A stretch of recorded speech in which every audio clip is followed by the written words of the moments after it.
E eu quero hoje fazer um alerta para a necessidade de reforma do Pacto Federativo e para a adoção de novos critérios de distribuição dos recursos do Fundo de Participação dos Estados. Nesses 2 meses que aqui estou exercendo o mandato, um dos temas que mais tenho ouvido nos discursos e nas discussões dos senadores e das senadoras é o da necessidade de se rever o Pacto Federativo, de forma a restabelecer o seu equilíbrio. Por decisão do presidente José Sarney, foi criada, no âmbito do Senado Federal, uma comissão de notáveis para propor sugestões de mudança no ajuste federativo. O grupo já trabalha com 4 temas prioritários, que são mudança dos critérios de distribuição dos recursos do Fundo de Participação dos Estados, o FPE, também a questão da divisão dos royalties do petróleo, as regras de cobrança e apropriação do Imposto sobre Circulação de Mercadorias, o ICMS, e também a mudança do indexador de correção das dívidas dos estados junto à União. Essa decisão da presidência decorre da constatação de que a forma como as relações federativas ocorrem atualmente no Brasil não correspondem mais à realidade política e administrativa do país. A começar pelo fato de que não há uma definição clara da correlação de competências, do grau de autonomia e dos mecanismos e instrumentos de cooperação entre os Estados federados. Além disso, o desequilíbrio federativo se manifesta principalmente em consequência da insatisfatória alocação dos recursos financeiros no setor público.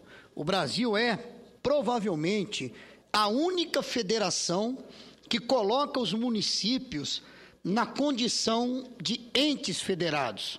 No entanto, esse nosso federalismo diferenciado não contempla a municipalização na sua plenitude. Na prática, os municípios são responsáveis diretos pelo atendimento às demandas da população. Os estados também têm situação parecida a essa. Então, é preciso que esta casa atente para este fato, para a necessidade de se fortalecer os poderes regional e local. Estados e municípios devem ser colocados efetivamente na condição de principais agentes do desenvolvimento social.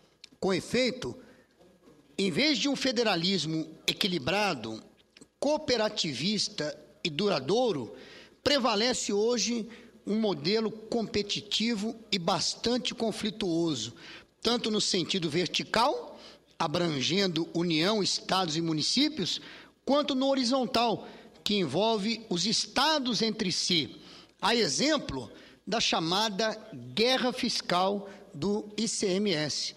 Apesar dessa controvérsia, é importante destacar que o sistema federativo é marcado no nosso ordenamento jurídico maior como uma das poucas cláusulas pétreas explicitamente tratadas logo no primeiro artigo da Constituição Federal. Isso quer dizer que não há como eliminar esse aspecto fundamental da nossa identidade nacional, a federação, sem agredir nossa essência como coletividade política. E não há como ser diferente. Com todos os seus defeitos, a federação se apresenta como a melhor forma de se administrar adequadamente um país imenso e populoso como o Brasil.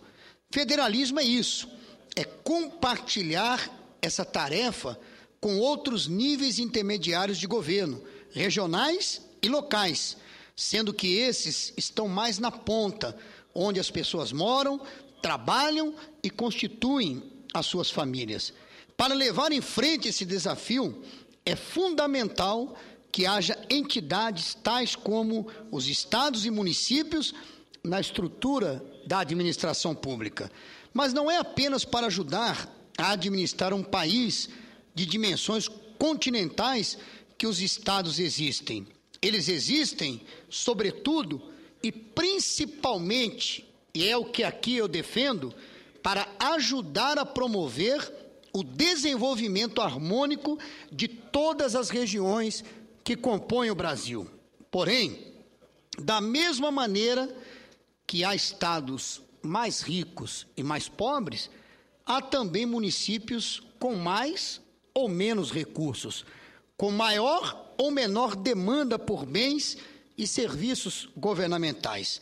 E cabe aos governos estaduais trabalharem pelo equilíbrio entre os municípios do seu estado, de forma a concretizar regionalmente a equidade que no plano nacional é papel da própria União. Ao fim e ao cabo, senhoras e senhores, existe verdadeiramente, a federação, melhor dizendo, ela existe verdadeiramente para promover a justiça na distribuição das oportunidades, o desenvolvimento igual e paritário do país como um todo. Essa é a grande lição que nos dá nossa carta política, quando procuramos entender o modelo político-administrativo que ela houve por bem adotar. De tudo isso, podemos certamente tirar algumas conclusões importantes. A primeira é que o princípio federativo é um dos fundamentos do pacto político brasileiro. A segunda é que esse princípio somente se materializa na figura dos estados e dos municípios, que são os detentores do poder de fazer, de fato, valer essa federação. E a terceira é que enfraquecer a autonomia dos entes federados é corromper a própria alma de nossa nacionalidade, reconsagrada em 1988. E ainda que não se deve desmerecer as importantíssimas atribuições pertinentes aos níveis mais descentralizados da administração pública. De tudo isso, resta concluir que as ações dos governos regionais e locais, nos seus diversos âmbitos de atuação, são as mais influentes na vida das pessoas. Quando se faz isso de modo cooperativo, subsidiário e equilibrado, produz-se a cidadania, qualidade de vida e, principalmente, promove-se maior equidade entre as áreas mais ricas e as mais pobres do nosso país.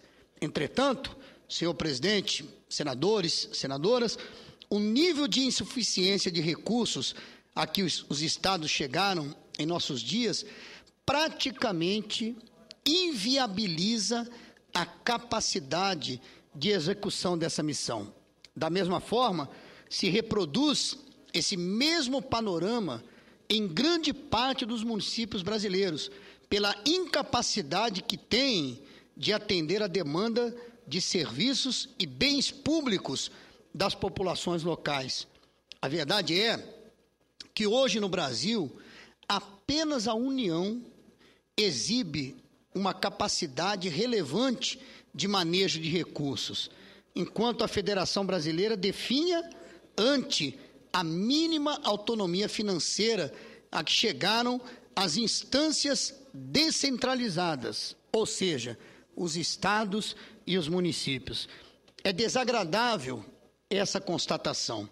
A Federação Brasileira, na forma como está, é meramente nominal. Na prática, o nosso modelo de Estado é unitário, pois é a União que administra diretamente os níveis regional e local por força de sua capacidade financeira e pela restrita autonomia dos entes federados. Essa me parece ser a verdadeira luta desta casa, que é, por definição, a representação da federação no parlamento. E fica cada vez mais urgente rediscutir a autonomia, a repartição de atribuições e de recursos entre as 3 esferas de governo: federal, estadual e municipal.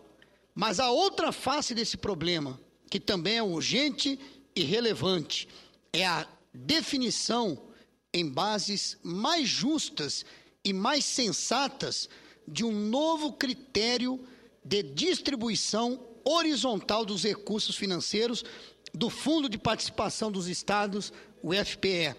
O Supremo Tribunal Federal já deu a essa casa determinação quando declarou, em 2010, a inconstitucionalidade da metodologia de repartição do FPE, que valerá somente até o dia 31 de dezembro de 2002. Daí, o fato de colocarmos que é uma decisão de tamanha importância e tamanha urgência, porque nós temos prazo para fazer isso. Portanto, o Congresso tem até o fim do ano para redefinir novos critérios de divisão do fundo, que não mais poderão continuar fixos e imóveis como é hoje. Sobre isso, é preciso registrar o acerto da decisão do Supremo. Um fundo que tem a finalidade de promover o equilíbrio socioeconômico entre os estados, como requer a Constituição Federal, não pode se basear em critérios fixos que não variam no tempo. É preciso, sim, rever os critérios de repartição dos recursos e ajustá-los de acordo com a situação socioeconômica de cada um dos estados. Os estados pobres, claro, devem ser privilegiados na repartição desses recursos, para que se tornem menos pobres. Isso é justo, isso é legal, mas não há que se discutir nada nesse aspecto. Esse princípio é norteador da nossa federação. Todavia, esses privilégios devem ser revistos à medida em que os estados beneficiados reduzam relativamente o seu grau de pobreza. Daí, então, a questão de nós acharmos que é melhor aquilo que não é fixo, aquilo que é engessado, mas que realmente possa ter uma flexibilização ao longo do tempo. Mas é preciso chamar a atenção desta casa para um fato importante e que vem sendo desconsiderado nos debates sobre o Fundo de Participação dos Estados. Vejam, senhoras e senhores senadores, com base nos atuais critérios, 85% dos recursos do FPE, cujo montante gira em torno de mais ou menos 45 bilhões de reais ano, são destinados aos estados do Norte, Nordeste e Centro-Oeste.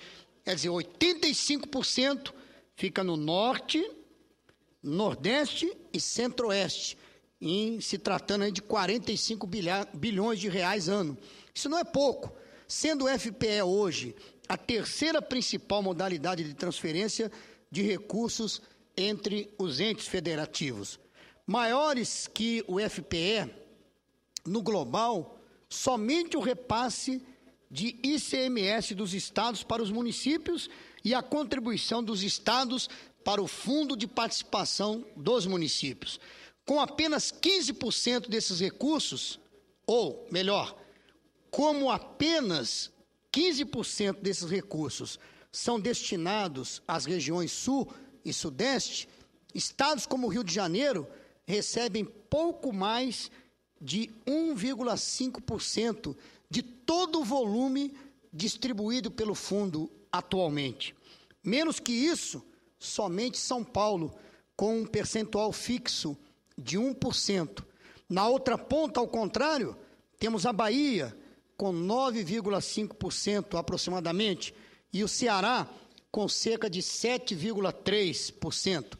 Isso quer dizer que, com os critérios atuais, o FPE concede a cada cidadão fluminense, e aqui eu falo em causa própria, pelo Rio de Janeiro, olha só, o FPE concede a cada cidadão do meu estado 27 vezes menos recursos do que a um cidadão do estado do Ceará.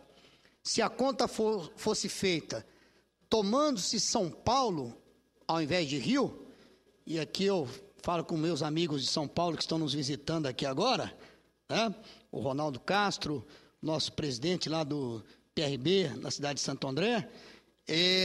Se tratando de São Paulo, é pior ainda. Também o doutor Salles, né, que está conosco aí visitando também, nosso pré-candidato a prefeito na cidade. Se for tratar por São Paulo, isso vai para 36 vezes. Quer dizer, o repasse que é feito para o cidadão de São Paulo é 36 vezes menor do que para o cidadão do estado do Ceará. E registre-se que tomei casos em que os estados têm população considerável, capazes de manter essa comparação sob limites razoáveis. Caso buscássemos argumentar com o volume de recursos atribuídos a um cidadão de Roraima, por exemplo, o senador Jucá, nada contra, que nós estamos apenas tratando de um equilíbrio maior, né? Mas no caso de Roraima, o senador Jucá, e eu citei a Bahia também aqui do nosso senador Walter Pinheiro, no caso de Roraima, isso seria 65 vezes superior.